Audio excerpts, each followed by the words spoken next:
11 साल पहले जो हमने संकल्प लिए थे उनको सिद्धि तक मोदी जी की एनडीए सरकार और हरियाणा की बीजेपी सरकार ने पूरा करने का काम किया, परंतु वो संकल्प सिद्धि तक तब पहुंचे जब देश की मतदाता ने, देश की जनता ने हमें आशीर्वाद दिया। यदि देश की जनता हमें आशीर्वाद ना देती, मतदाता हमें आशीर्वाद ना देता, 3-3 बार देश में सरकार बनाने का मौका ना देता, तो हम वो संकल्प केवल संकल्प रह जाते। तो आज लोगों के बीच में वो बातें लेकर जाने की हमने एक शुरुआत की है। हर वर्ग के बीच में हम अपने विषयों को लेकर जाएंगे। जिस जिस वर्ग के लिए जो जो उत्थान के काम किए हैं, ये हमारी बात रखना 11 साल पूरे होने पर हमारी जिम्मेवारी बनती है। हमारे प्रदेश का नेतृत्व, हमारे सभी केंद्रीय मंत्री, सभी सांसद, चाहे राज्यसभा हो, लोकसभा हो, सभी हरियाणा प्रदेश के मंत्री और विधायक, हमारे संगठन के माननीय प्रदेशाध्यक्ष और हमारे माननीय मुख्यमंत्री और पूरी टीम आज हर जिला के अंदर, हर मंडल के अंदर और शक्ति केंद्र और बूथ स्तर पर संकल्प से सिद्धि के 11 साल के विषय को लेकर जा रहे हैं। आज हम आपके बीच में आए थे। मुझे केवल इस विषय में इतना ही आपसे। हरियाणा की क्या उपलब्धि मानते हैं 11 साल में? यदि आप एक बात सुनेंगे तो उसमें ही सारा निचोड़ आ जाएगा। 2014 से पहले और उससे पहले जो जो सरकारें रहीं, उन्होंने आम आदमी को दहशत में रखने का काम किया। बेटा शिक्षा ग्रहण कर लेगा तो उसको गारंटी नहीं थी कि मुझे रोजगार मिलेगा। उससे शिक्षा के साथ साथ माँ बाप को जमीन बेचनी पड़ती थी, जेवर बेचने पड़ते थे। आज जो भीड़ विधायकों और मंत्रियों के और मुख्यमंत्री की घरों के बाहर लगती थी, आज वो भीड़ पढ़े लिखे बच्चों की कोचिंग सेंटरों पे लगती है। और गरीब से गरीब का बेटा भी आज एचसीएस अधिकारी, बीडीपीओ और बड़े बड़े यूनिवर्सिटीज और कॉलेज में प्रोफेसर और असिस्टेंट प्रोफेसर लगते हैं, पुलिस में अधिकारी लगते हैं, तहसीलदार और नायब तहसीलदार लगते हैं। ये सबसे बड़ी उपलब्धि है, बिना पर्ची और बिना खर्ची। ट्रांसफ़र एक बिजनेस था हरियाणा प्रदेश में हमारी सरकार आने से पहले, परंतु मनोहर लाल जी ने ऑनलाइन ट्रांसफ़र पॉलिसी लाकर कर्मचारियों को भी राहत देने का काम किया और एक ऐसे नापाक बिजनेस को समाप्ति की ओर लेकर गए। बड़े बड़े इंफ्रास्ट्रक्चर आज प्रदेश के अंदर बने हैं। सब कोई भी जिला आज प्रदेश का ऐसा नहीं है जिसमें हाईवेज, नेशनल हाईवेज ना टच करते हो। अभी आपके सामने देश के प्रधानमंत्री जी ने 14 अप्रैल को हिसार के अंदर हरियाणा का पहला हवाई अड्डा बनाने का काम किया। जिन किसानों को 2-2 रुपये और 20-20 और 22-22 रुपये के मुआवजे के चेक मिला करते थे, आज उन किसानों को प्रत्येक 6 महीने के बाद 2000 रुपये उनके अकाउंट में आते हैं। सिर्फ इसलिए आते हैं कि वो अपनी फसल को ठीक तरीके से बिजाई कर सकें। आज एमएसपी पर हम 24 फसलें खरीदने का काम करते हैं और 24 घंटे के अंदर अंदर किसान की पेमेंट उसके अकाउंट में डालने का काम करते हैं।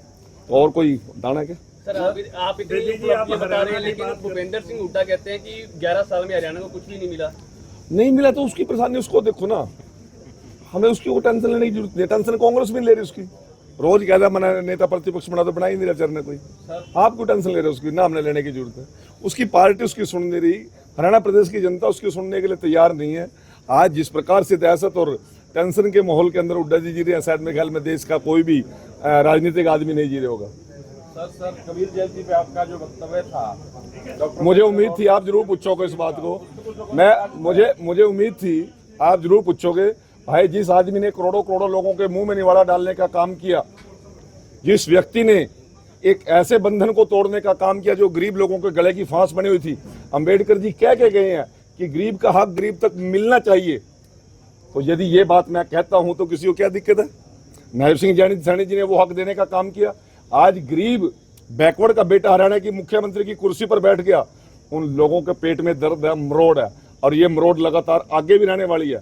29 में भी रहेगी, ये 34 में भी रहेगी और 47 तक रहेगी। सर, यूनिवर्सिटी के अंदर छात्रवृत्ति को लेकर आंदोलन चल रहा है, लाठीचार्ज हुआ है। ये विषय मुख्यमंत्री जी संज्ञान में और उसका शीघ्र ही समाधान करेंगे। 11 साल पहले जो हमने संकल्प लिए थे उनको सिद्धि तक मोदी जी की एनडीए सरकार और हरियाणा की बीजेपी सरकार ने पूरा करने का काम किया, परंतु वो संकल्प सिद्धि तक तब पहुंचे जब देश की मतदाता ने, देश की जनता ने हमें आशीर्वाद दिया। यदि देश की जनता हमें आशीर्वाद ना देती, मतदाता हमें आशीर्वाद ना देता, 3-3 बार देश में सरकार बनाने का मौका ना देता, तो हम वो संकल्प केवल संकल्प रह जाते। तो आज लोगों के बीच में वो बातें लेकर जाने की हमने एक शुरुआत की है। हर वर्ग के बीच में हम अपने विषयों को लेकर जाएंगे। जिस जिस वर्ग के लिए जो जो उत्थान के काम किए हैं, ये हमारी बात रखना 11 साल पूरे होने पर हमारी जिम्मेवारी बनती है। हमारे प्रदेश का नेतृत्व, हमारे सभी केंद्रीय मंत्री, सभी सांसद, चाहे राज्यसभा हो, लोकसभा हो, सभी हरियाणा प्रदेश के मंत्री और विधायक, हमारे संगठन के माननीय प्रदेशाध्यक्ष और हमारे माननीय मुख्यमंत्री और पूरी टीम आज हर जिला के अंदर, हर मंडल के अंदर और शक्ति केंद्र और बूथ स्तर पर संकल्प से सिद्धि के 11 साल के विषय को लेकर जा रहे हैं। आज हम आपके बीच में आए थे। मुझे केवल इस विषय में इतना ही आपसे। हरियाणा की क्या उपलब्धि मानते हैं 11 साल में? यदि आप एक बात सुनेंगे तो उसमें ही सारा निचोड़ आ जाएगा। 2014 से पहले और उससे पहले जो सरकारें रहीं, उन्होंने आम आदमी को दहशत में रखने का काम किया। बेटा शिक्षा ग्रहण कर लेगा तो उसको गारंटी नहीं थी कि मुझे रोजगार मिलेगा। उससे शिक्षा के साथ साथ माँ बाप को जमीन बेचनी पड़ती थी, जेवर बेचने पड़ते थे। आज जो भीड़ विधायकों और मंत्रियों की और मुख्यमंत्री की घरों के बाहर लगती थी, आज वो भीड़ पढ़े लिखे बच्चों की कोचिंग सेंटरों पे लगती है। और गरीब से गरीब का बेटा भी आज HCS अधिकारी, BDPO और बड़े बड़े इंस्टीट्यूट और कॉलेज में प्रोफेसर और असिस्टेंट प्रोफेसर लगते हैं। पुलिस में अधिकारी लगते हैं, तहसीलदार और नायब तहसीलदार लगते हैं। ये सबसे बड़ी उपलब्धि है, बिना पर्ची और बिना खर्ची। ट्रांसफ़र एक बिजनेस था हरियाणा प्रदेश में हमारी सरकार आने से पहले, परंतु मनोहर लाल जी ने ऑनलाइन ट्रांसफ़र पॉलिसी लाकर कर्मचारियों को भी राहत देने का काम किया और एक ऐसे नापाक बिजनेस को समाप्ति की ओर लेकर गए। बड़े बड़े इंफ्रास्ट्रक्चर आज प्रदेश के अंदर बने हैं। सब कोई भी जिला आज प्रदेश का ऐसा नहीं है जिसमें हाईवेज, नेशनल हाईवेज ना टच करते हो। अभी आपके सामने देश के प्रधानमंत्री जी ने 14 अप्रैल को हिसार के अंदर हरियाणा का पहला हवाई अड्डा बनाने का काम किया। जिन किसानों को 2-2 रुपये और 20-20 और 22-22 रुपये के मुआवजे के चेक मिला करते थे, आज उन किसानों को प्रत्येक 6 महीने के बाद 2000 रुपये उनके अकाउंट में आते हैं। सिर्फ इसलिए आते हैं कि वो अपनी फसल को ठीक तरीके से बिजाई कर सकें। आज MSP पर हम 24 फसलें खरीदने का काम करते हैं और 24 घंटे के अंदर अंदर किसान की पेमेंट उसके अकाउंट में डालने का काम करते हैं। तो और कोई दाना क्या? सर आप इतनी उपलब्धि बता रहे हैं, लेकिन भूपेंद्र सिंह हुड्डा कहते हैं कि 11 साल में हरियाणा को कुछ भी नहीं मिला तो उसकी परेशानी उसको देखो ना।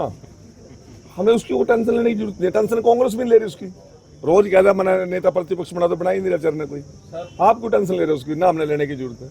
उसकी पार्टी उसकी सुन नहीं रही, हरियाणा प्रदेश की जनता उसकी सुनने के लिए तैयार नहीं है। आज जिस प्रकार से दहशत और टेंशन के माहौल के अंदर हुड्डा जी जी रहे हैं, शायद मेरे ख्याल में देश का कोई भी राजनीतिक आदमी नहीं जी रहे होगा। सर कबीर जयंती पे आपका जो वक्तव्य था, मुझे उम्मीद थी आप जरूर पूछोगे इस बात को। मुझे उम्मीद थी आप जरूर पूछोगे। भाई, जिस आदमी ने करोड़ों लोगों के मुंह में निवाला डालने का काम किया, जिस व्यक्ति ने एक ऐसे बंधन को तोड़ने का काम किया जो गरीब लोगों के गले की फांस बनी हुई थी। अंबेडकर जी कह के गए हैं कि गरीब का हक गरीब तक मिलना चाहिए। तो यदि ये बात मैं कहता हूं तो किसी को क्या दिक्कत है? नायब सिंह सैनी जी ने वो हक देने का काम किया।